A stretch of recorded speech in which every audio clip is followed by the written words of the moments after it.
So today, as we are just a few, we are not making the breakout room, okay, unless you want, but the goal will be for us to have here a discussion around each one of the four topics that we are going to talk about, okay? So let me know what you think. So the last lesson, we saw the three first steps. Okay, so the last lesson we saw the first three steps: the awareness, the onboarding, and the activation of our community members, and how important it is. At the end of the lesson, each one of you were separated into breakout rooms, and then you've made the exercise of coming up with different experiences. Today, I really want to talk to you about what makes long-term communities.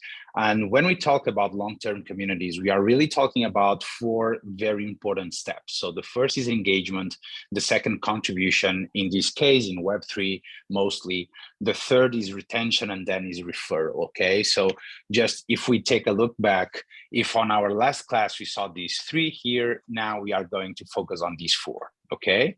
And just like on our last class also, I brought here a couple of examples of other communities, either DAOs or learning communities, communities for builders and NFTs, that I really want to share with you on how all of these communities have been building their stuff, okay? So regarding engagement, engagement is perhaps, most people says that at least, yeah, even the other day, so Tuesday we had Zook with us, and Zook has been working with Juicebox and Origami and CanoDAO. And he also has the same opinion as I and other people, that the three most important steps in these seven are perhaps onboarding, engagement, and then the contribution, okay?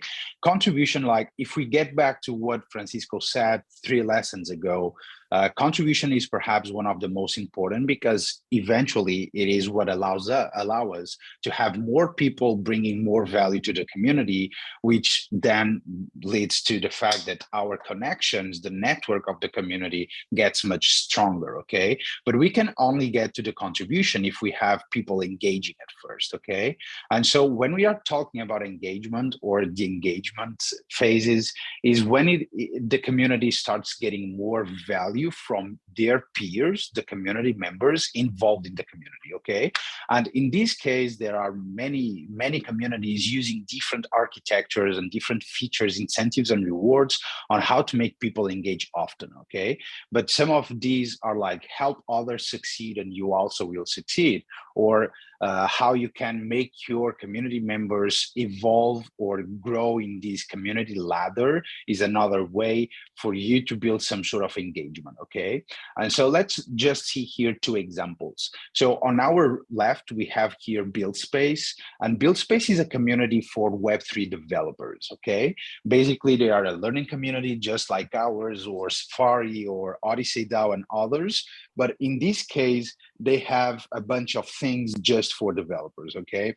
And a very cool things that they use to make sure that their community members get engaged are, on one side, weekly hackathons and weekend challenges and stuff like that. So like imagine a bunch of developers spread across the world coming together under one certain call during an entire weekend or a week, just to come up with a certain solution together, okay? And so that's very powerful, because they are currently building something together under a certain short period of time.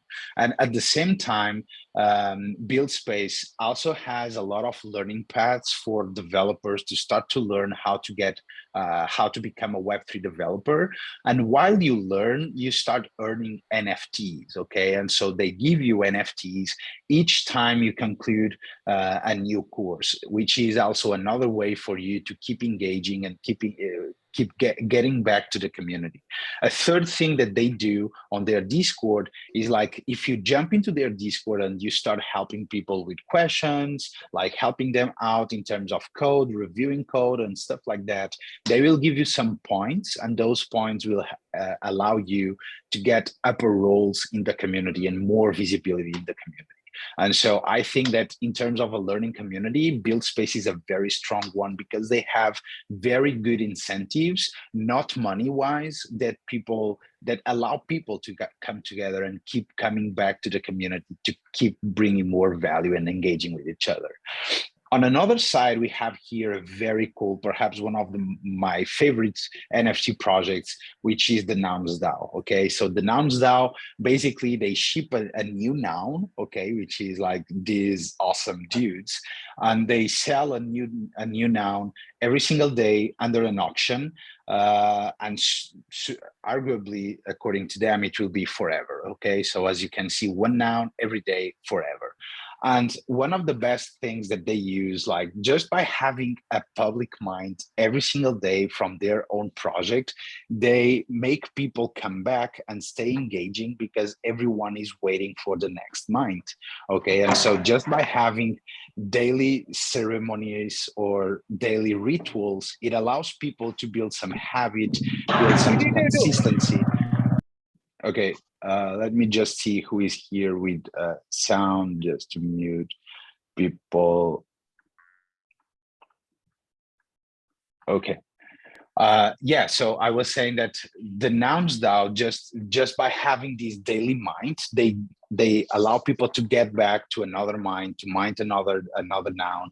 And the cool thing is that while some of them are sold like for 30 ETH, others are sold just like 1.2 ETH, 3 ETH, and stuff like that. So just by getting back every single day, you'll be able or not to mind a new noun. And so these are two very cool projects where engagement plays a big role for people to come back to the community. And I hope that you can take these examples also to include in your community when you start designing the rewards and some of the incentives for people to come back and to keep engaging. The next step is contribution, okay? And when it comes to contribution, as we have mentioned before, it is perhaps also one of the most important steps. As I've said already, to me, the most important steps are the onboarding, the engagement, and the contribution, because the onboarding is the first time that you are bringing people to your home. And so if the experience is poor, people will leave and you will never know about them anymore.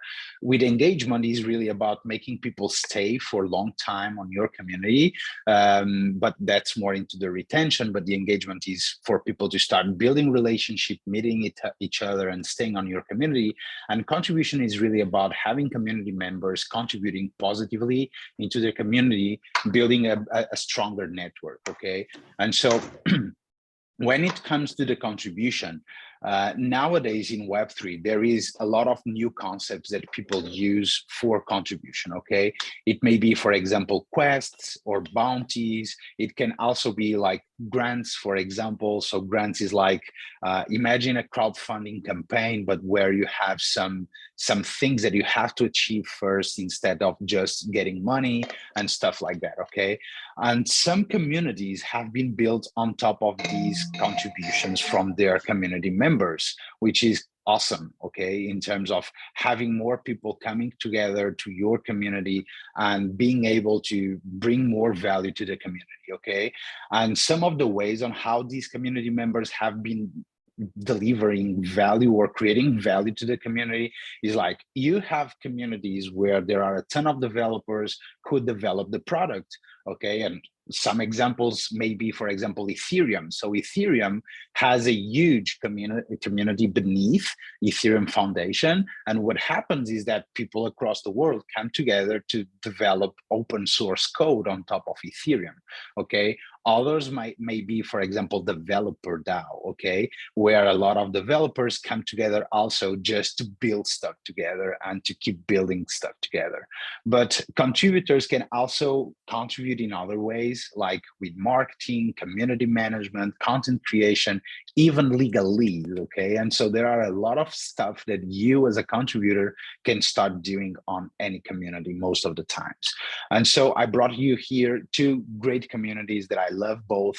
On one side here on your left, we have Gitcoin. On our right, we have Odyssey DAO, okay? So Gitcoin, they are only focused on developers, at least for now. And basically people can jump on Gitcoin, hunt new bounties, start working on bounties, whatever they are, and then they can get paid with crypto. Okay, and so you can find bounties, you can find quests, which is a very cool way for you to like build faster your company, build faster a product where your community also gets in. okay? On another side, we have Odyssey DAO. And so I have mentioned Odyssey DAO already in the past because I have been working with them at their early beginnings. And basically at Odyssey DAO, they are trying to come up with a learning path to bring more people from Web 2 to Web 3, okay? And so basically people on their community can contribute on a bunch of different things. Like you can help them create more content about Web 3, you can help them with marketing efforts, partnerships, even by providing lessons on their bootcamps, okay? And what do you get in return? You get like new roles, more ownership, you get even tokens, governance tokens from the Odyssey DAO itself. So it's a lot of stuff that you can get just by contributing consistently and with quality to Odyssey DAO mission. Now, regarding the next step, we can now start talking about retention. And so retention is this third step on building a long-term community, okay? So retention is really like, how can you create a group of people who not only engage often and contribute with high quality content or high quality ideas or lines of code, but also stay here for a mid-long term, okay? And so retention is really about creating the right incentives and the right rewards for your community members to stay on your community, okay? So it is not just about having the right bounties or paying them the right amount of money or stuff like that. It's really like how to create a sense of purpose that they now are part of something bigger than themselves. And that's why they should keep coming, because here they will find a bunch of different things that they can do that will give them this sense of purpose and this sense of belonging and fulfillment, okay? And this happens in a bunch of different ways once again, okay? On one side, we have communities that create games, like in-community games. I don't know how many of you follow the Bike or Mike, but basically a couple of months ago, the Bored Ape Yacht Club, they created a game which was like apes, like bored apes against mutant apes. And it was like for 2 to 3 days, a lot of apes all around the internet was playing the game. And so it was a very cool way to see a lot of grown men and women just to come online to a certain community with strangers across the world just to play against them. And so games is a very cool way, even board games and stuff like that. Another way is weekly events. So we studied already the case study of Invisible College with Lyle McKinney. And at the Invisible College, they have every single week a bunch of events that happen about NFTs and about Web3 and other stuff. And so just by coming into their community, you can expect already that some of your community members will stay for a while, because if these weekly events are cool, okay, if they are good, if they are high quality, whatever. Other types of things that you can do in terms of building some retention is roundtables or hackathons. That basically what this means is like you can bring people together on a roundtable, like under a certain topic, just for people to brainstorm, or during a weekend or a 48-hour hackathon where people have to come together and solve a certain issue. Okay, and for example, just to give you some visibility, we have been studying with Gitcoin to start having some hackathons here at Vinci DAO, where, for example, community professionals will be able to like hear one or two communities that are facing a couple of issues and problems, and you will have 24 to 48 hours to solve those problems with a certain group, and at the end to pitch the solution to the community. Okay, and so these are cool events, very cool features and things that you can do to make sure that people stay on your community. And another one I really wanted to mention here is nesting. Okay, and I'm just mentioning nesting because I will mention Moonbirds in a couple of seconds. But Moonbirds, basically, they created this feature. They are an NFT collection, and they created this feature where you stake the NFT, and the more time you have your NFT staked, the more perks of the roadmap you will unlock. Okay, and so I'll talk more about Moonbirds in a couple of slides.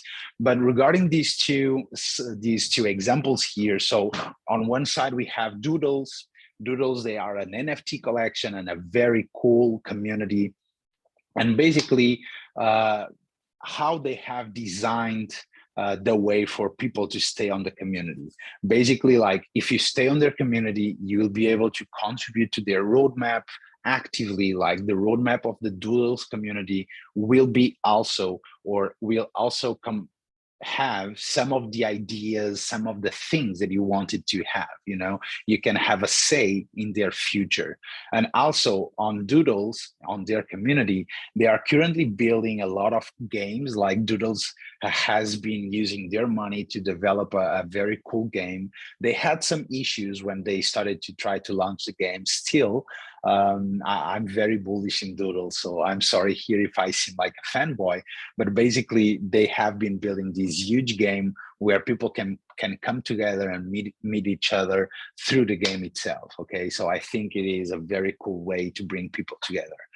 Another one is friends with benefits. And so when it comes to friends with benefits, you are able to, like, how they have structured the incentives for you to stay on their community is both by having these vetted access. So before you buy their token and have access to their community, you have first to submit yourself as a member, okay? And you have to apply to be able to join their community, no matter if you have 1 million friends with benefits tokens or not, okay? And so just by creating this aspect, what they achieved was that everyone that gets into their community don't want to leave, because if they leave the community, they will have to reapply once again.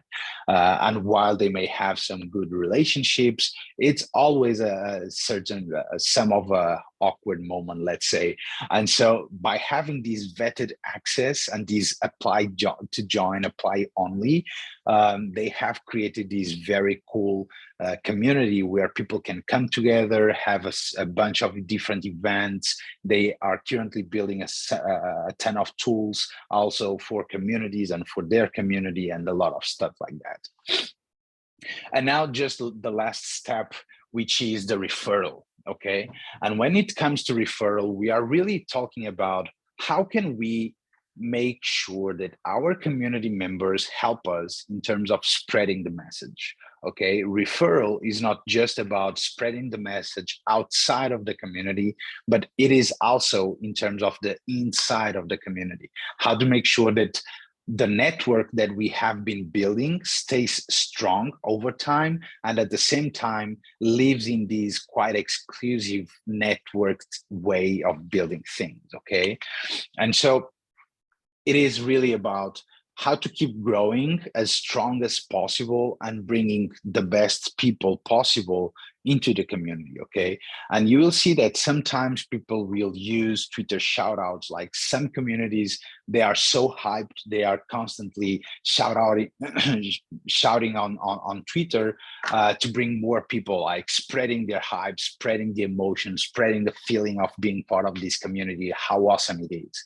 Another thing, once again, is this vetting process. Like great learning communities, just like us, Safari, Jericho, Kernel, and others, we all use the vetting process as a way to make sure that we can make sure that we are bringing the right people in, so we can both protect the people that we already have inside, but at the same time to build a strong community of like-minded peers, okay? And this is where, for example, a lot of members of our community, both our here at Vinci, but other communities, what starts to happen is that the community members themselves, they start suggesting new members to bring into the community, okay? And so this is a very organic mechanism for you to grow your community, as we call it, is like the community-led growth, in this case from the inside out, okay? And another way that some communities also use the referral link or the referral mechanism is by using giveaways. okay? And so you have seen a bunch of NFT communities using giveaways by giving some NFTs to outside people, to their broader audience. And then sometimes they even interview these people. For example, Azuki, I don't know if you know the Azuki collection. I hope you do, because they are an awesome blue chip project. But basically, Azuki, they have done a lot of giveaways. They've done a lot of giveaways at the beginning, but every person who applied to their giveaway or like retweeted some stuff of them, whatever, they always try to meet and interview and vet that person first. Okay. And while it is not scalable, it will also grant a lot of vetting process and will allow to build a much stronger community of people who are actually know, understand, and believe what they are trying to do. Okay. And so in terms of two examples that I brought you here, on one side, we have Jericho. On another side, we have Moonbirds. And so a couple of slides ago, I was talking about the nesting feature. This is the nesting feature from Moonbirds, okay? Basically, if you have a Moonbird on your wallet, you'll be able to come here on their website and click here on this button, whatever, and you'll be able to nest the NFT. And nesting the NFT is just a way for them to secure the floor and avoid a lot of people selling, okay? But it is a very cool way to do that. But on here regarding Jericho, what Jericho has done, so Jericho is this great Web3 community for builders, okay? So like if you want to start building a company, if you want to start building a Web3 company, Jericho is one of the communities where you want to be, okay? Like Jericho, Kernel, and others. And what they have done is like at first they brought some people in, just a few of them, like 30 to 50 people, and then they started to grow their community at that very slow pace, step after step.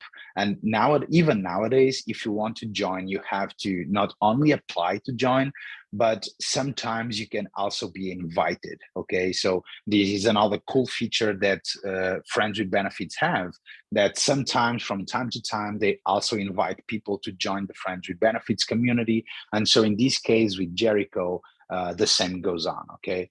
Regarding Moonbird, the referral that they use the most is that like their community is very hyped. Like their community lives on top of Kevin Rose. And so for those of you who don't know Kevin Rose, he's a very he has been building stuff in Silicon Valley for years. He's the one who built Recode, if I'm not mistaken, Recode or Dig. Right now I may be making some sort of a confusion, whatever. But he has like 20 years building stuff in Silicon Valley. Some of his friends are all billionaires and all of that. And so suddenly he came up with the Proof Collective, and after the Proof, they launched the Moonbirds collection, okay? And as you can see, it is an official Proof PFP collection. And basically their community members, they are very hyped, they are very like noisy in a way, but at the same time, they are also very exclusive. Like just because they hype to the wind or they shout to the wind what they believe and love about Moonbirds, they don't necessarily love that everybody gets in. And so it's really like a balance between bringing more people and shout out and making more shout outs in terms of the collection itself, while at the same time being very exclusive on how they manage people who buy into the collection. And so let me just go through here the chat. No, Kevin Rose D. Yeah, that's it. Thank you, Luigi. Yes, I was thinking if it was Recode or D. I can share. Let me just share with you here in a second. Who is Kevin Rose? You will see in a couple of seconds. Kevin Rose. Yeah, so 1.6 million followers, as you can see. He's huge and naturally building an NFT collection on top of that huge audience. Not that it is less harder naturally, but at the same time, it gives him a lot of stage. And so let me just puzzles as well. Yeah, exactly. Clay Clan. Yeah, Clay Clan DAO. Almost. Thank you very much. Yes, I've heard already that a lot of people uses puzzles like like a bunch of people coming together to a Zoom call just to play puzzles with each other. I think that's awesome. That's a very cool way also to keep building some sort of a momentum and a cool sentiment around the community. I have always been a bit worried about referrals actually making silos of people and being a hurdle for diversity, cultural and geographic thoughts.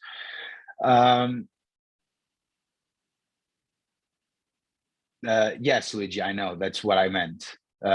So yes, Moodbird is the PFP collection from Proof, as I was mentioning here, and Proof was brought to the world by Kevin Rose. He's the guy behind Proof Collective, which is not necessarily a closed collection because you can buy into the collection, but they are pretty expensive nowadays, and they are a very exclusive collection. So Haram, regarding referrals, yes, I get what you are saying. The only thing is, like, when you have a community, you have these double sword kind of problem. On one side, you want to keep growing your community.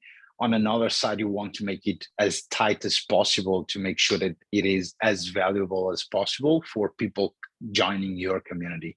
And so mixing these two together is very hard, because on one side, if you make your community too much exclusive, it will make things harder in terms of inclusivity and diversity and reach, let's say, while at the same time, if you make the community of easy access to anyone, like, it will be harder for, like, to align expectations and make sure that people understand what they are doing and why they are joining the community. And so it's a very, like, a double sword kind of problem in this sense. Yeah, exactly. So let me see how many of you are here right now, because the goal is right now to go into the breakout rooms as we have done the last time. And in this case, it is for you to come up with these, like, 2 to 3 or 3 to 4 different ways for you to think about the engagement, the contribution, the retention, and the referral regarding the community building. Okay, so you can use either your community, some community that you are part of, or once again, you can use Vinci DAO, our community, as the example for you to come up with this experience. And when it comes to the engagement, for example, in this exercise, the goal is really like, let's try to come up together with 2 to 3 ideas on how we can keep people engaging. Okay, in terms of contribution, like, what are some incentives and rewards that we can use and work with to make sure that people can both contribute and feel compensated for their contribution? Okay, regarding retention and referral, exactly the same thing. So how can we make sure that we build the right structure for people to stay longer in the community, both in terms of cool things that we can come up with, but also in terms of the value that we are creating. And regarding the referral, we can even use what Iram was saying here. So let's take a look at these, like, two sword kind of problem. Like, how can we build something that is both valuable and not necessarily exclusive, but valuable and very well targeted, while at the same time sustainable growth and increased reach. Okay, and so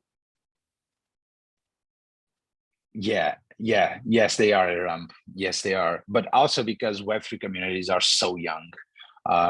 Yes. But yeah, so we have here 11 participants right now. We have here 2 options. We can either do the breakout rooms, or instead we can do the exercise here. So let me know what you also prefer.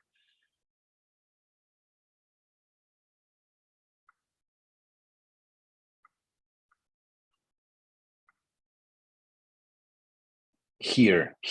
Okay. So let's go with here. Okay, so anyone who wants to start talking about the engagement side of things. So how can we structure a proper engagement? And now I am stop sharing the screen. What are some cool artifacts that we can use to make sure that we can bring people to the table, where people engage together and start meeting each other through either events or some other things? Any ideas, any examples that you know already or have met already? I think one thing we had done, and this was largely like internal at the community, which I'm helping to build, which is DAO HQ. Mm-hmm. So we noticed that a lot of our teams are like product team, operations team, you have your engineering team, they're not talking to each other. They are So siloed. yeah, they are siloed off. That is a big concern since products are hard to build and you want there to be good coordination and good camaraderie between different teams. So what I had suggested and what we ended up implementing was like we would, if you put it on our calendar, like 15 to 30-minute chat with people from other teams, we will sponsor like coffees for that uh, like chat. And then if you accrue 3 or 4 of those coffee coupons, or if you have like 3 or 4 of those calls in a week or in a 2-week time frame, you actually get like a gift card on top of that. And that actually ended up like boosting a lot of engagement between teams. A lot of people found out that, oh, I'm interested in like playing the guitar, and this other guy from the team right over there is also interested in that. So that was really nice to see, and that ended up boosting like engagement. But yeah, that is only like implemented internally so far. But yeah, I would love to hear what other people have in mind. Yeah, that's very cool because sometimes when it comes to these kind of DAOs and communities, sometimes we are really talking about people coming together to build a company together. And so in these cases, I know also that even with online, a lot of people or a lot of things get siloed. And so it's really awkward to see that people, even nowadays, they still silo a lot of departments and areas and fields of expertise, while at the same time, how we community professionals can come up with the right strategies to make sure that we can break those silos in a very sustainable way. That's a very cool example, Aram. Thank you for sharing, my man. Anyone else that has or may want to discuss some cool idea in terms of engagement or some sort of an example of like engaging ways that you have seen other communities building engagement strategies for their community members? Yeah, Bernie, I would like to go. So Mm-hmm. this Clay Clan DAO, this I'm referring to, it's a DeFi product that they have. But what they have done is like they made a game or devised a game altogether based on, you can say, some tribal games. They have some levels also with respect to it, but you cannot, you can say, I've never seen, you can say, a collaboration of a DeFi product with the gamified aspect of it, or having that metaverse kind of an aspect to it. Because always, all the time, like people are talking about metaverse a lot of times, but the application, you don't see that very often. It's like the gamified version. Last, I guess, so last session with Vinci only, we had some, you can say, I guess a Sam or somebody like talked about, you can say, gamification and what are the aspects of it. So like, yeah, those are the ways right now. Online digital, like it's only about gamifying only, like what we can take, the physical presence that we can take digitally. So only gamified thing only that comes into picture. One thing with respect to HCC, I guess so these people, with respect to the hype and with respect to more of, you can say, promotion, what they had this NFTs or PFPs, they did this, you can say, traditional marketing or traditional kind of, you can say, putting out those banners, big banners, or you can say painting out the city with the NFTs or PFPs or something like that. Not digitally, that was the traditional paint or traditional marketing that we do. So it was like kind of, you can say, back to the old, you can say, back to the circle, like it seems to be like filling it out. You started off with traditional marketing, digital, then going into metaverse, AR, VR and stuff like that. But again, like to touch those points or to register, or you can say the attention span and all, people are still, you can say, going back to the ways that we already started with the marketing stuff. So Yeah. that's there, like one thing with engagement I can see, like those people again, incentivization again is not a good, you can say, KPI or a good factor to introduce to the community. Yes, it can be a subordinate or an added factor, but you cannot just, because once those incentivization is gone, again, how you can say talk to your people, or how you can bring people in your community, how you can bring members. So there has to be more than incentivization, be it the trust, be it the goal, be it the mission, that keeps you aligned, or keep you, you can say, keep you sticking like a glue, like at one place, at Exactly. one goal. Yeah, so something Yeah. like that. Yeah, and I also agree. Agree 100% with what you said, almost, because if people are due into a certain community just because like the community pays well, or the community has a cool incentive, in terms, for example, staking tokens, or staking NFTs, or this or that, at least to me, I think that's not that much of an organic thing. It's much more like marketing related stuff, and those channels or those ways of keeping people in your community, either by retaining them or because they engage often regarding each one of these incentives.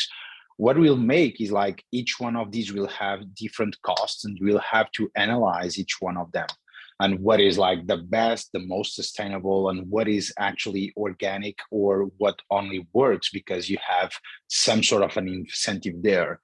And that's, for example, something that I have seen a lot in the DeFi ecosystem. So I know, George, I think it is you that you also have been very close to the DeFi ecosystem, or am I mistaken? Yes. So perhaps you can jump here also after what I am going to say. But basically, what I have seen a ton over the last perhaps 1 year, year and a half, mostly after Uniswap protocol, Uniswap airdrop, and a lot of stuff like that, is that a lot of protocols emerged, all based on the same way of incentivizing communities, which is like, hey, come here, stake your things, stake your coins, stake your whatever, use our app, and then you will be rewarded. And the problem is that while with SushiSwap or Uniswap or Curve, most of these DeFi protocols, they grew organically, and so those projects are nowadays perhaps some of the best projects in Web3 and crypto overall. But a lot of other protocols just completely collapsed, either after Terra crash, after the last couple of crashes that we had.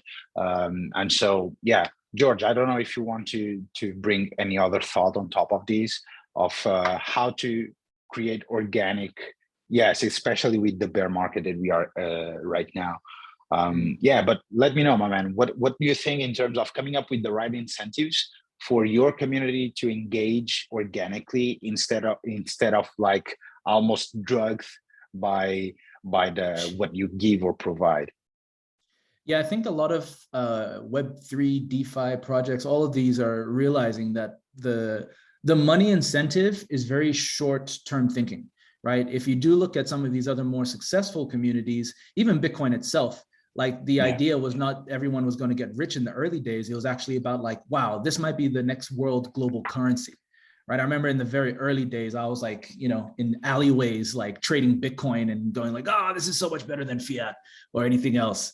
But now I think because of the overnight success stories, quote unquote, the printing of literally any currency, so many of these communities are incentivized in the same way that people are incentivized with MLM products, you know, network marketing, gambling, all of these things, and they all exist without crypto, right? So I think often when I'm speaking to community builders, it's looking again at the world before crypto and seeing which behaviors have actually translated the same way into crypto, just now with a new platform to do the same stuff, and kind of moving beyond that and looking at just the general things that are more healthy long-term to incentivize communities.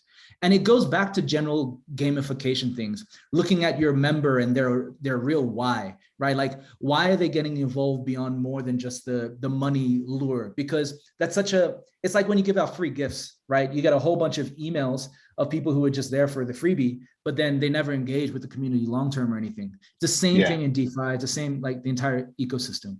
So for organic, you really do have to think long-term. You also have to make sure you have the money to keep that going long-term. I think that has been one of the benefits for crypto in the early days, is that they get all these funds through an ICO originally. Now it's a DAO. whatever will be the next thing, because you do need money to keep a community going as well, right? Like that's definitely part of it. But if you want the community to care more about than just the money, you have to look at the intrinsic motivations of every individual coming in. What is their inner why? And then try to kind of use that as part of your marketing instead of, hey, do this thing and earn money. That's a very short-term goal. Yeah. So yeah, that's just my thoughts on that. Yeah, that remembers me the times of PayPal. So for all of you who don't know, PayPal, who nowadays is this huge payment structure, back in the 90s, right before the dot-com crash, and even during the dot-com crash, but mostly before, they have been perhaps one of the first one of the first internet companies doing this thing that for every new member that you got into PayPal, you both would get $20. Okay. And so nowadays, when I see all these DeFi protocols or some of these games where you play to earn, but if you don't earn, people don't really stay there because perhaps the game is shit and people don't really love the game. They just love the money, or perhaps because a certain DeFi protocol creates no value for in real life, but at the same time, people really love to get paid and get money, right? And so when I see all these DeFi companies and some of these protocols, and I'm just mentioning more DeFi companies because it's much more easy for DeFi companies because they are already on top of financial services. But it is exactly the same thing as going through a bunch of NFT communities and seeing a lot of people who are just jumping into NFT communities to get a whitelist, or because they wanted to get raffled into the whitelist, or because they wanted to get have a giveaway or something like that. And most of the times it's just like PayPal, like that's not sustainable. That's not how you build a sustainable community. And most of all, it is not like, it's not easy to keep having something running if you are constantly burning cash. For real, like we are talking here about burning tons of cash just to try some sort of an hypothesis. Yeah, and thank you, George Almazeram, for your contributions here. And regarding contribution, let's now jump into the contribution. So I think that both with engagement, we also spoke about retention with these schemes, with all these incentives and rewards. I think we already touched both engagement and retention, but what about contribution? So let me just give you some thoughts that I hope I can challenge you. I think right now, unfortunately, in Web3, there is a lot of people either underpaid or even working for free, just with the caveat that it is for them to become contributors. And suddenly accepting a new role on Discord or something like that is how so many NFT communities have been building communities. And so my thing is, I think this is not the way to go. And I think that eventually, once again, this will collapse. Okay, so I think that a lot of people will realize that they have been working like dogs without having paid for months. And so what do you think in terms of contribution? How can we set up the right tools? Like, is Google Docs the way for us to set up a good way for people to start contributing? Should contributors get paid? And if so, how can we balance the payment between a task, a bounty, a long-term project, and stuff like that? So help me think here. I have a question. So like, is this section like more focused on how do we get the community to contribute to the project, or like, is it, I don't get the question because you said something about Google Docs. Yes, I said Google Docs. Yes, sorry. The thing is, how can we bring the community to start contributing to a certain project? Okay, that's the first step of the contribution. But after you realize that now you brought people to work on your project, you have to come up with all the setup for people to come together. And that's why and where I brought the Google Docs name. Oh, okay. Just because, okay, so I have been jumping from DAO to DAO for a couple of months and community to community. And for example, Google Docs is how most people have been managing contributions, okay? But there are a ton of problems. And so we can discuss these two things: how to bring people to contribute to your project, and what is like the setup. tools. exactly how to set up that thing properly. I think I'm like personally a very big fan of Notion, because they have like so many features and it's just so much more organized and streamlined than just having like a drive folder, and like having like docs scattered everywhere. So maybe you could use a doc, but you could integrate into Notion and then have like a public Notion so people know, like even across teams and even like across the entire community, okay, what is happening and what kind of updates are being given out. People can, yeah, absolutely love Notion. You can like just tag people. There's just so many different features. You can integrate Google Docs, like I already said.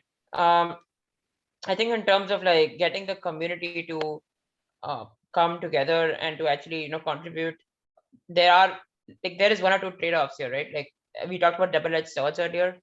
I think the biggest double-edged sword here is security. A lot of things especially in the early days of some projects, you don't want them to be out in the open. You want them to be like a little bit closed off, and that's like the first thing you have to consider whenever you're like making any open source. Okay, we want to do it in a phased way such that it is sustainable and such that it is not like compromising the project itself. Secondly, you also want like it to be like you want to give a clear roadmap to people. Like I think you talked a lot about, Bernie, about uh, making it fair for contributors and not just giving them a tag and then leaving them as unpaid people. Having a proper roadmap that, okay, if you complete X number of bounties, or if you are like having a certain amount of engagement, a certain amount of contribution, you will get a role This, like this, which or is, that. Yeah. yeah, absolutely, like a paid role. I'm absolutely like a big fan of using something like dwork or SuperDAO. So this is something we have actually implemented at DAO HQ as well. I dropped a link in the chat if anyone wants to check that out. So like you have bounties. So what our team does is we have like a weekly meeting across teams to just say, okay, do you guys have anything you would have wanted to get done this week or wanted to get done next week, which you're not able to find the manpower to do or the time to do, which you can like potentially open source. And then you just like list out different kinds of bounties on your dwork and then pay people like accordingly. If necessary, you can also like screen people for those. This is also a great way of like open sourcing content, Twitter threads, memes. It's always nice to get new flow of unique thoughts in.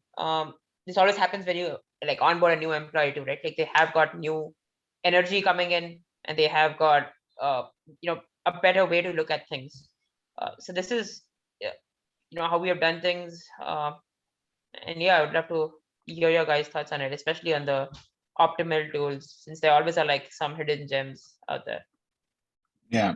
Yes, and we can discuss about tools. Yeah, and by the way, we have been working on this Notion that I will send you all today with a final email, basically, and we have been trying to collect tools. So yes, feel also free to suggest some tools on our Discord for us to add more tools there. Yes, but yeah, and thank you, Hiram, once again, because yes, I think that at least this is how I think about contribution. I think contribution, perhaps we can even come up with some sort of a framework here, because contribution must be both clear and at the same time, the problem I see with contribution right now is that you can't build big projects with people across the world without bringing them to the team or a core contributor thing, a core contributor team. And so when you see quests or bounties and tasks or projects, what I think in terms of the contribution or contributors or managing contributors is like, on bounties and quests, most people are just like the gig economy, just freelancers with almost or barely none context or very short context regarding your community. And when it comes to projects and tasks, we are talking about people who are willing to work for 3 to 6 to 9 months sometimes to a certain community or a certain task or a certain project. So by the way, what do you think about this regarding your own project? Do you see these two different ways of people interacting either with quests and bounties or tasks and projects, or you don't have any distinction? I think there is like some distinction. I think bounties are largely like short-term projects, and if you do like 3 of those, our team would reach out to you for like an interview or a much more in-depth conversation about like a full-time role or like a much more dedicated role. And like a task or a project in some sense, it's just you like maybe working with groups of other people on the team that might be a long-time vision that might involve, reaching out with the banner of the project, like writing emails to people saying, okay, I am from this project. So having that kind of authority is like a bit of a security concern, hence the distinction. But in the long term, we do want to like open source it, and I'm sure everyone wants to open source and make things as decentralized as possible, sticking to the Web3 ethos. But that's like baby steps even there, right? You have to kind of keep things one at a time. Yeah, I still believe that the best way is like decentralization should be a way, should be a long-term vision, a long-term goal, and not necessarily just like a way of building things out of the gate. But also, George, because you have much more experience here, what you at Bitcoin Association, what have you seen in terms of decentralization? Because I truly believe in what Uniswap did. Like for 2 to 3 or 3 to 4 years, they were a pretty centralized company. And then they started this progressive decentralization involving their community contributors more and more and more until now that they are much more decentralized. So if you can also add some like your 2 cents on this topic regarding how to manage while you are centralized, how to manage contributors, and when is the right moment to start thinking about decentralization, if you have any idea. Sure. I think I might actually just put this question out to everybody here to write down in the Zoom chat, what in one line, what does decentralization mean to you in this ecosystem? And then I will use that as a reference when I give my answer. Okay. So I'll give you guys like 30 seconds. Let me give you something. Yeah, go for it. Okay. I'll write what I hope you don't want to hear or read. No wrong answers for this exercise. But there is a wrong answer for some technical aspects. Yes. So we've got what, 9 on here. So we should ideally have 9 answers. Yeah, I think Luigi, Almas, Rita, Martha, Francisco, Philippe, we are waiting your answers regarding what does it mean decentralization for you now. Someone's like, damn it, I was eating. Yeah. It's a tough one. Yeah, my man, 100%. Just write it properly. Yeah, just write a line. So yeah, right. And it's a good one, Philippe, because it's like yes and no, right? It's always about context. Yeah. So feel free to give your answer.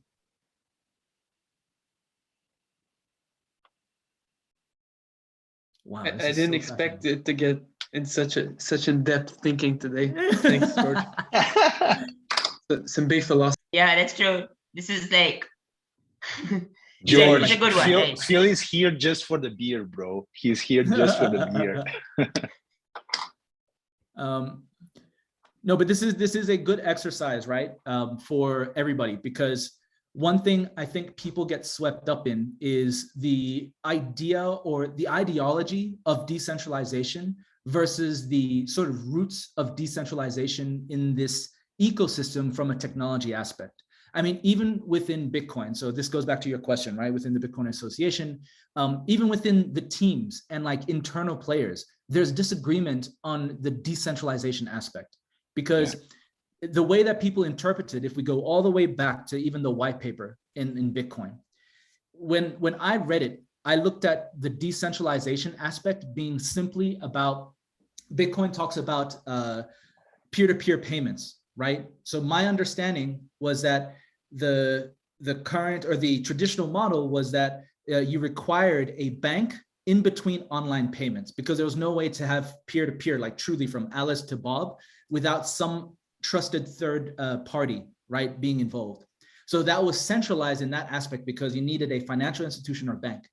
But the ideology and the philosophy that came with the CryptoPunks, the cypherpunks, sorry, and the anarchic community kind of actually popularized the idea of decentralized third parties everywhere. So any authority, right? And decentralization now means that like no one has a say on my money.